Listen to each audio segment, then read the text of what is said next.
Esse lugar era dela, não seu. Foi exatamente isso que ela ouviu quando chegou ao sítio esquecido da avó e começou a ouvir sussurros com seu próprio nome ecoando entre as árvores antigas. Mariana tinha 28 anos e acabara de herdar a propriedade rural em Visconde de Mauá, no interior do Rio de Janeiro. Mas desde o primeiro dia sentia que algo estava profundamente errado naquele lugar. A herança havia sido uma surpresa completa. Sua avó Eulália, que morreu aos 86 anos, sempre fora uma figura distante na família. Mariana se lembrava dela apenas como uma mulher silenciosa que aparecia nas reuniões familiares, sempre vestida de preto, com olhos que pareciam guardar segredos antigos. Quando o advogado ligou informando sobre a herança, Mariana quase não acreditou. Por que justamente ela, e não os tios ou primos mais próximos? O sítio ficava numa região montanhosa, cercado por mata atlântica preservada. A casa principal era uma construção de pedra dos anos 1940, com varandas amplas e um jardim que já fora magnífico, mas agora estava tomado pelo mato. Havia também uma pequena capela abandonada, estábulos vazios e trilhas que se perdiam na floresta. Era um lugar de uma beleza melancólica, mas que carregava um peso inexplicável no ar. No primeiro dia, Mariana chegou acompanhada de seu namorado Carlos, que viera ajudá-la a avaliar o que fazer com a propriedade. Ele era prático, falava em vender rapidamente ou transformar o local em pousada. Mas assim que pisaram na varanda da casa principal, Carlos ficou inquieto. Disse que o lugar era muito isolado, muito silencioso e que dava arrepios. Inventou uma desculpa sobre trabalho urgente na cidade e partiu no mesmo dia, deixando Mariana sozinha. Foi à noite que ela ouviu pela primeira vez. Estava organizando alguns pertences da avó no quarto principal, quando escutou claramente alguém sussurrando seu nome. Mari, Ana, Mari, Ana. A voz era feminina, baixa, quase imperceptível, mas inconfundível. Vinha de algum lugar da casa, talvez do andar de baixo ou do jardim. Mariana desceu as escadas devagar, o coração disparado, mas não encontrou ninguém. Na segunda noite, os sussurros se intensificaram. Agora vinham de diferentes direções, sempre chamando seu nome com uma insistência perturbadora. Mariana chegou a sair da casa com uma lanterna, procurando por invasores ou crianças da região fazendo travessuras. Mas a propriedade estava completamente isolada. O vizinho mais próximo ficava a quilômetros de distância. Foi então que ela encontrou o baú escondido no sótão. Estava atrás de caixas velhas, coberto por um pano empoeirado. Dentro havia fotografias antigas, cartas amareladas e documentos que contavam uma história que Mariana jamais havia escutado. As fotografias mostravam sua avó Eulália jovem, sempre ao lado de uma mulher de aparência semelhante que sorria com ternura nos braços de uma criança pequena. As cartas revelavam a existência de Clara, irmã gêmea da avó Eulália, que havia morado no sítio durante décadas. Pelos documentos, Mariana descobriu que Clara nunca se casou, nunca teve filhos, e dedicou toda a vida a cuidar daquela propriedade com um amor obsessivo. Havia registros de plantações que ela cultivara sozinha, melhorias que fizera na casa, animais que criara. Clara havia transformado aquele lugar num verdadeiro paraíso particular. Mas havia algo estranho nas datas. As últimas cartas de Clara datavam de apenas 5 anos atrás, muito depois da suposta morte que a família sempre mencionara vagamente. Mariana percebeu que Clara havia vivido no sítio até muito recentemente, praticamente como uma eremita, enquanto a família na cidade a considerava morta há décadas. Na terceira noite, os sussurros ficaram mais claros e mais insistentes. Mariana conseguiu distinguir não apenas seu nome, mas frases inteiras. Esse lugar é meu. Você não pertence aqui. Vá embora. A voz tinha um tom de súplica misturado com ameaça, como se alguém estivesse desesperadamente tentando proteger algo muito precioso. Antes de continuar essa história, deixa eu te pedir uma coisa muito importante. Estamos batendo uma meta de inscritos aqui no canal. Então clica em inscrever-se agora e vem fazer parte do que estamos construindo juntos. Na manhã seguinte, Mariana decidiu explorar a propriedade com mais atenção, procurando pistas sobre Clara e sobre a origem daqueles sussurros perturbadores. Caminhou pelos jardins abandonados e descobriu que, apesar do aspecto selvagem, havia um padrão nas plantas. Alguém havia criado um sistema de irrigação engenhoso, canteiros organizados com precisão matemática e árvores frutíferas plantadas estrategicamente para aproveitar cada raio de sol. Foi no fundo da propriedade, próximo à antiga capela, que ela encontrou o cemitério particular. Era pequeno, com apenas 3 lápides de pedra simples. A primeira era do bisavô, morto em 1963. A segunda, da bisavó, de 1971. A terceira lápide estava vazia, com apenas o nome Clara, gravado, e um espaço em branco onde deveria estar a data da morte. Mariana sentiu um arrepio percorrer a espinha. Clara havia preparado seu próprio túmulo, mas nunca o ocupara. Onde ela estaria agora? Teria realmente morrido? As cartas no baú sugeriam que ela vivera ali até poucos anos atrás, cuidando sozinha de tudo, invisível para a família que a julgava morta. De volta à casa, Mariana encontrou mais evidências da presença recente de Clara. Na cozinha, descobriu que o fogão a lenha estava em perfeito funcionamento, com cinzas ainda frescas. A geladeira antiga funcionava perfeitamente e tinha marcas de uso constante. Havia temperos organizados com cuidado, utensílios domésticos bem conservados e até mesmo remédios numa gaveta da cômoda do quarto principal. Ao vasculhar mais cuidadosamente os pertences de Clara, Mariana descobriu diários escritos à mão com letra miúda e cuidadosa. As primeiras entradas datavam de 1945, quando Clara tinha apenas 16 anos. Ela escrevia sobre seu amor pela terra, pela natureza, pelos animais. Descrevia cada estação como uma festa pessoal, cada planta como uma filha querida. Mas conforme os anos passavam, o tom dos diários mudava. Clara começava a relatar conflitos com a família, que a pressionava para se casar, para vender a propriedade, para se mudar para a cidade. Ela resistia com determinação feroz, escrevendo frases como: "Este lugar é minha alma, não posso viver longe dele, e prefiro morrer aqui a viver aprisionada na cidade." A partir dos anos 1980, os diários revelavam que Clara havia se tornado oficialmente uma pessoa invisível para a família. Eles haviam espalhado que ela morrera, talvez para evitar perguntas ou para se livrar da responsabilidade de cuidar dela.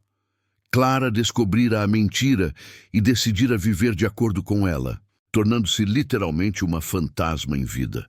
Durante décadas, ela sobrevivera, vendendo discretamente frutas e verduras para mercadinhos da região, criando galinhas e cabras, vivendo de forma completamente autossuficiente. Recebia alguns poucos visitantes, sempre pessoas simples do interior que respeitavam sua escolha de isolamento. Para o resto do mundo, Clara não existia. Na quarta noite no sítio, Mariana decidiu ficar acordada para tentar descobrir a origem dos sussurros. Posicionou-se na sala principal com uma xícara de café e esperou. Por volta da meia-noite, os sons começaram novamente, mas desta vez ela conseguiu rastrear a direção.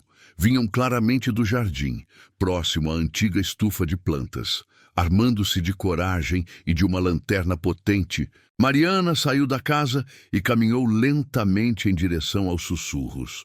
O som ficava mais claro conforme ela se aproximava da estufa.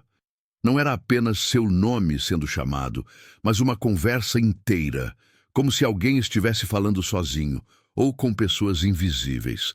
A estufa era uma construção de vidro e ferro forjado dos anos 1950, que Clara havia restaurado e mantido em funcionamento. Por dentro era um verdadeiro jardim tropical, com plantas exóticas, orquídeas raríssimas e um sistema de irrigação automatizada que funcionava perfeitamente. Mas o mais impressionante era que havia sinais claríssimos de cuidado recente. Alguém estava regando aquelas plantas, podando, fertilizando. Foi então que Mariana viu a sombra se movendo entre as plantas. Uma figura franzina, vestida com roupas simples, curvada sobre um vaso de orquídeas. A pessoa não havia notado sua presença ainda. Mariana segurou a respiração e observou. Era uma mulher idosa, de cabelos brancos presos num coque simples, que conversava carinhosamente com as plantas enquanto as regava. Rapidinho, antes da história continuar. Estamos com uma meta de inscritos e cada clique faz uma diferença enorme. Se inscreve agora e faz parte dessa comunidade que ama histórias como essa. Clara estava viva. Aos 93 anos, franzina, mas com movimentos precisos, ela cuidava de suas plantas na estufa como se fosse o trabalho mais importante do mundo. Mariana ficou paralisada, observando a mulher que toda a família acreditava estar morta há décadas. Clara falava baixinho com as orquídeas, dizendo coisas como: "Vocês estão crescendo tão bonitas e amanhã vou trazer adubo novo para vocês." Quando finalmente se mexeu, Mariana pisou num graveto seco. O estalo ecoou na estufa silenciosa. Clara se virou lentamente, sem susto, como se soubesse que estava sendo observada. Seus olhos eram idênticos aos da avó Eulália, mas carregavam uma serenidade profunda, quase mística. Ela olhou diretamente para Mariana e disse, com voz suave mas firme: "Você é filha da Beatriz, não é? Tem o rosto dela quando era jovem." Beatriz era a mãe de Mariana, que havia morrido 10 anos atrás. Como Clara sabia disso? Como ela conhecia a família se estava supostamente morta? Mariana gaguejou uma apresentação, explicando que havia herdado o sítio da avó Eulália. Clara ouviu em silêncio. Depois suspirou profundamente e disse: "Eulália me prometeu que o sítio ficaria com alguém da família que realmente o amasse. Ela acreditava que você seria essa pessoa." A conversa que se seguiu revelou décadas de segredos familiares. Clara contou que havia escolhido desaparecer do mundo oficial depois de anos de pressão para vender a propriedade. Os irmãos queriam dividir o dinheiro, os sobrinhos sonhavam com a herança, mas ninguém demonstrava amor verdadeiro pela terra. Clara preferiu ser dada como morta a ver o sítio ser destruído. Durante todos esses anos, ela havia mantido contato secreto apenas com Eulália, que a visitava esporadicamente e a ajudava com questões burocráticas. Quando Eulália ficou doente, fez Clara prometer que revelaria sua existência apenas para a pessoa que herdasse o sítio, se essa pessoa demonstrasse verdadeiro apreço pelo lugar. Os sussurros que Mariana ouvia eram Clara testando sua reação. Ela observara a moça pelos primeiros dias, vendo como ela explorava a propriedade, como tocava nas plantas, como olhava a paisagem. Clara havia se escondido na mata durante o dia e se aproximava da casa apenas à noite, sussurrando o nome de Mariana para ver se ela fugiria de medo ou se ficaria para descobrir a verdade.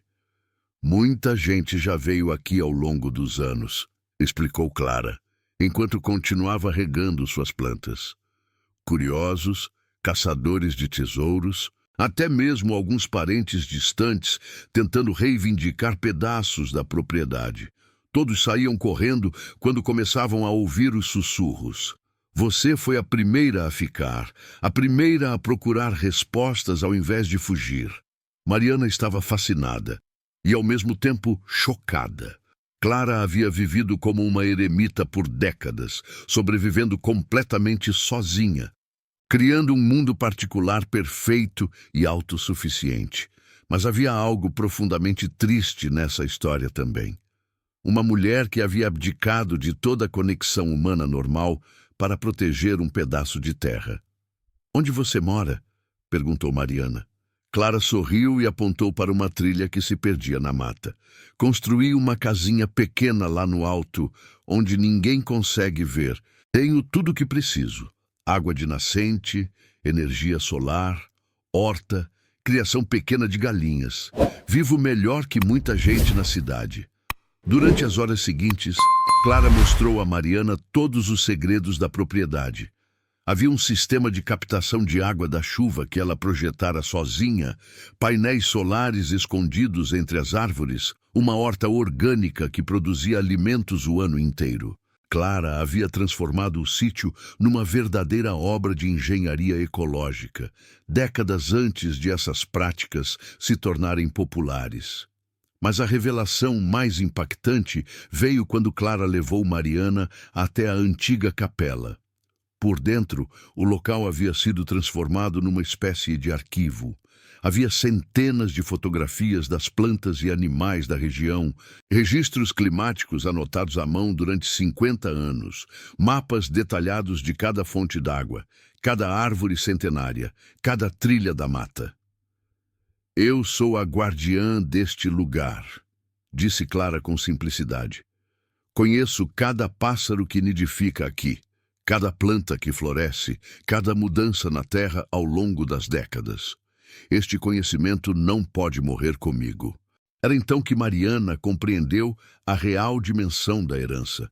Não havia recebido apenas um sítio rural, mas sim décadas de conhecimento, cuidado e amor cristalizados numa propriedade única. Clara não era apenas uma parente excêntrica, mas uma verdadeira cientista autodidata, uma preservacionista que havia dedicado toda a vida a proteger um pedaço de mata atlântica. Mas Clara tinha quase 94 anos. Seus movimentos, embora ainda precisos, mostravam a fragilidade da idade.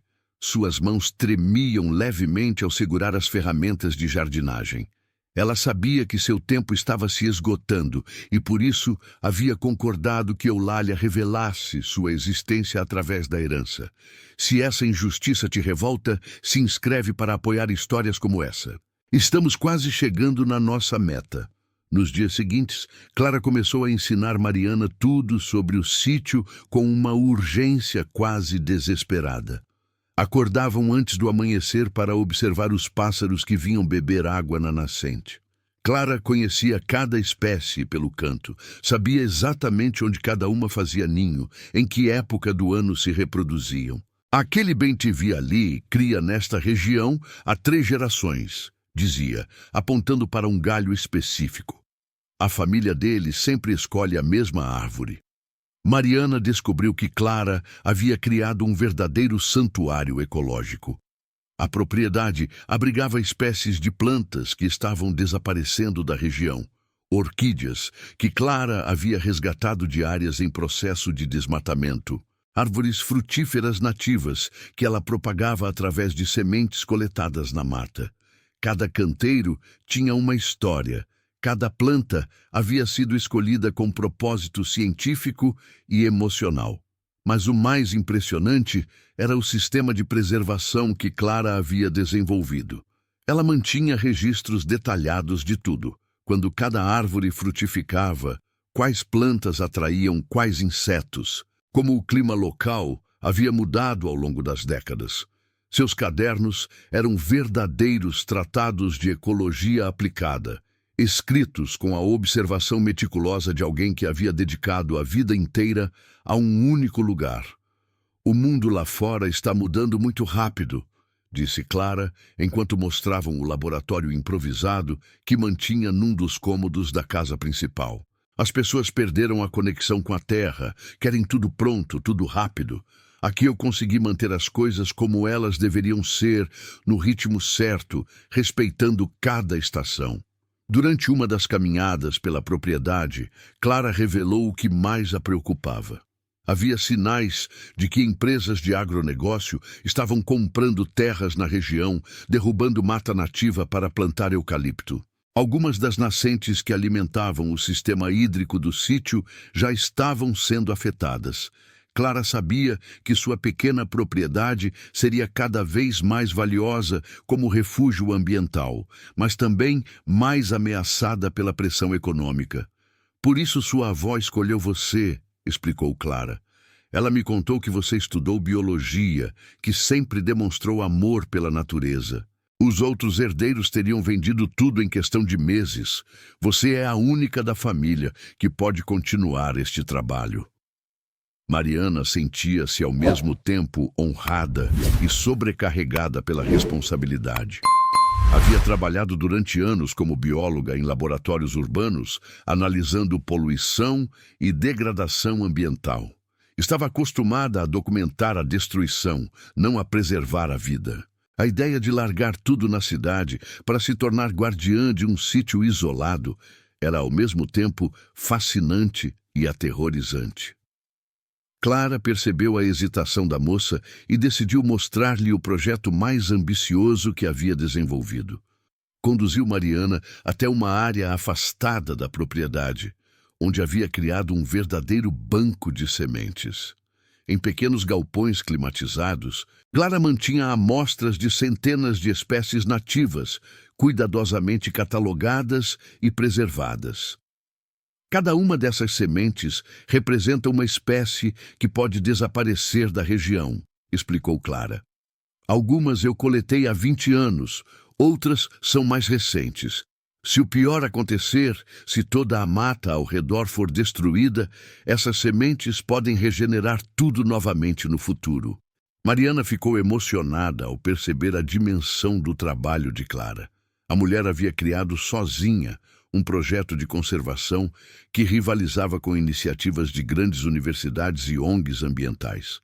Seus registros eram mais completos e precisos que muitas pesquisas acadêmicas, pois haviam sido feitos com consistência durante décadas. Mas Clara estava ficando mais frágil a cada dia. Durante uma das manhãs, Mariana a encontrou sentada na varanda, respirando com dificuldade depois de uma caminhada até a horta. Clara tentava esconder, mas era óbvio que sua saúde estava declinando rapidamente. Aos 94 anos, depois de décadas vivendo sozinha e fazendo todo o trabalho físico da propriedade, seu corpo estava chegando ao limite. Eu não tenho mais muito tempo, admitiu Clara numa conversa noturna, enquanto tomava um chá de ervas que ela própria cultivava. Por isso preciso te ensinar tudo agora. Este lugar não pode morrer comigo. Tem vida demais aqui, conhecimento demais, responsabilidade demais para simplesmente desaparecer. Foi então que Clara fez uma proposta que mudaria completamente a vida de Mariana. Ela havia guardado dinheiro durante todos aqueles anos, vendendo produtos da horta e fazendo trabalhos esporádicos para sitiantes da região. Tinha economias suficientes para garantir que Mariana pudesse se sustentar na propriedade por pelo menos 2 anos, tempo suficiente para aprender tudo e decidir se queria realmente assumir aquela missão.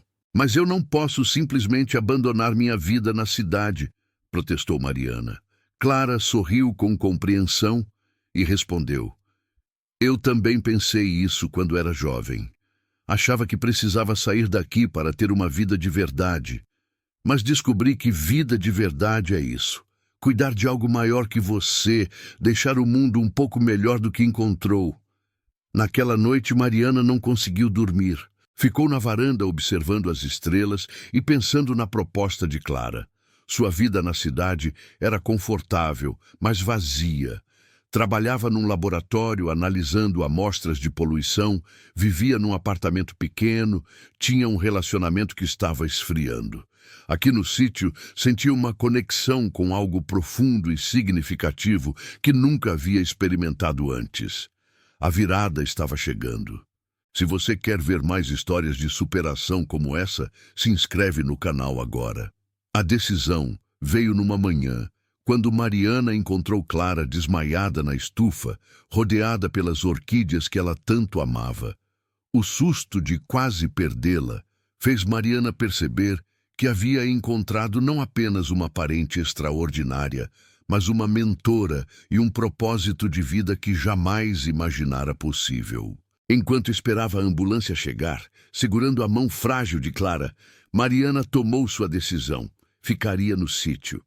Clara se recuperou após alguns dias de internação, mas os médicos foram claros sobre sua condição. Seu coração estava fraco e ela precisava de cuidados constantes. Era impossível continuar vivendo sozinha na casinha escondida na mata. Mariana sugeriu que Clara se mudasse para a casa principal, onde poderiam viver juntas, e ela poderia cuidar da mulher que se tornara tão importante em sua vida. Durante os meses seguintes, Mariana fez a transição gradual de sua vida urbana para a rural. Pediu demissão do laboratório, terminou o relacionamento com Carlos, que não conseguia entender sua decisão, e vendeu o apartamento na cidade. Com o dinheiro da venda e as economias de Clara, tinha recursos suficientes para investir na propriedade e transformá-la oficialmente num centro de preservação ambiental. Clara ficou radiante ao ver Mariana assumindo o cuidado da propriedade com tanto dedicação.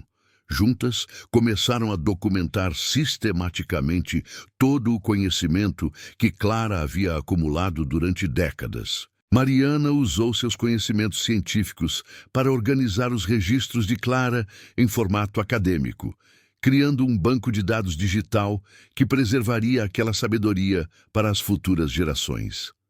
A transformação de Mariana foi notável.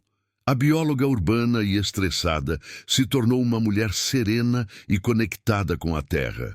Aprendeu a acordar com o canto dos pássaros, a identificar plantas medicinais, a prever mudanças climáticas, observando o comportamento dos animais.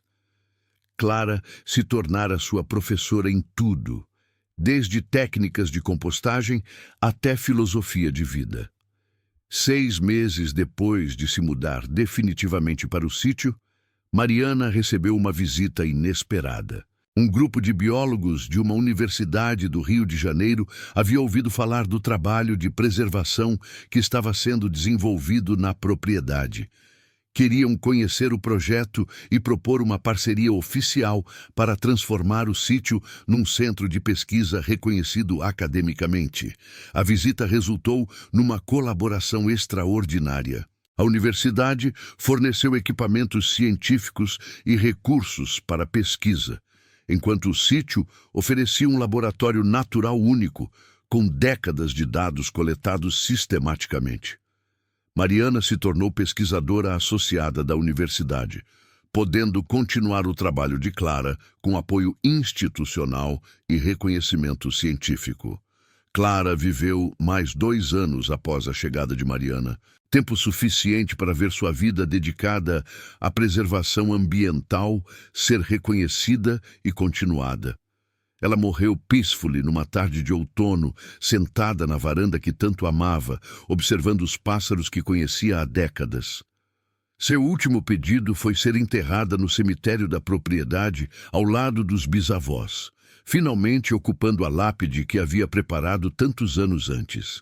Depois da morte de Clara, Mariana descobriu uma última surpresa.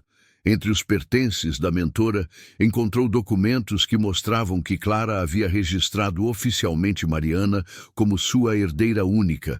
Além do sítio que já possuía, Mariana herdou as economias de Clara e, mais importante, os direitos sobre todas as pesquisas e descobertas científicas desenvolvidas na propriedade durante décadas. 5 anos depois, o sítio Clara se tornou um dos mais importantes centros de preservação da Mata Atlântica no estado do Rio de Janeiro.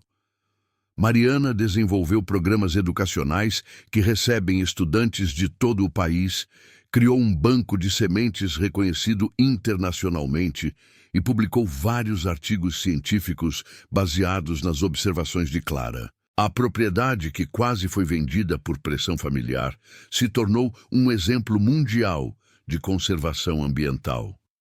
Mariana frequentemente lembra das palavras de Clara. Vida de verdade é cuidar de algo maior que você.